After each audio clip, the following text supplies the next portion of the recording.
بسم الله الرحمن الرحیم.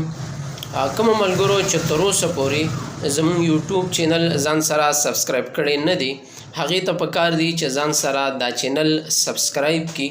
ځکه د دې چینل نه به تاسو سره ډېر ښکلې انفارمیټیو ویډیوز هغه شیر کیږي او کومې ضروري خبرې چې د هغې باندې ځان پویول یا د هغې علم لرل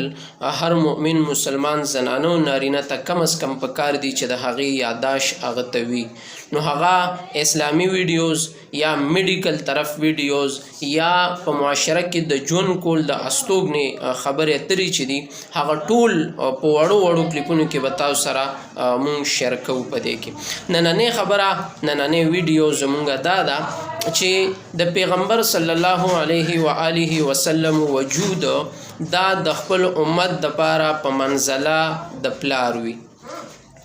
او د حضور پاک مبارک صلی الله علیه و آله وسلم بیبیان مبارکې دا د امت میندې یعنی مورینې بللی شي، یعنی د حضور پاک مبارک صلی الله علیه وسلم بیبیانې دا زمونږ او ستاسو میندې دي، ځکه دي ته امهات المؤمنین رضی الله تعالی عنهما اجمعین ویلی شي. نو دا خبره هم ډیره ضروری ده چې هر مؤمن مسلمان زنانه او نارینه ته دا معلومات وي چې حضور پاک مبارک صلی الله علیه وسلم څو بیبیانې وي.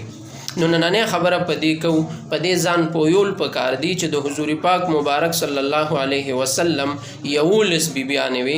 ټولو کې مشرۍ بیبي د حضور مبارک چې وه هغه وه حضرت خدیجة الکبرى رضی الله تعالی عنها،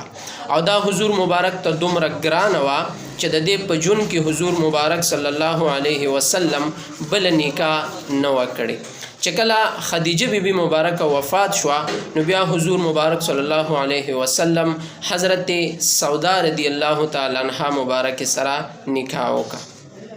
د حضرت سودا رضی الله تعالی عنها نه بعد دریم نکاح حضور مبارک صلی الله علیه وسلم د بیبي عایشه صدیقه رضی الله تعالی عنها مبارک سره وکړه، او څلورمه بیبي د حضور علیه الصلاۃ والسلام حضرت حفصه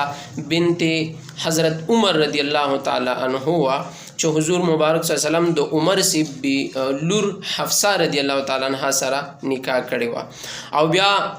پنځمه بیبي د حضور علیه الصلاۃ والسلام هغه زینب بن جحش رضی الله تعالی عنها و. شپږمه بیبي د حضور پاک مبارک صلی الله علیه وسلم هغه ام سلمہ رضی الله تعالی عنها و. اومه بیبي د حضور پاک مبارک صلی الله علیه و آله وسلم هغه زینب بن خزیمه رضی الله تعالی عنها. اتمه بیبي د حضور پاک مبارک صلی الله علیه وسلم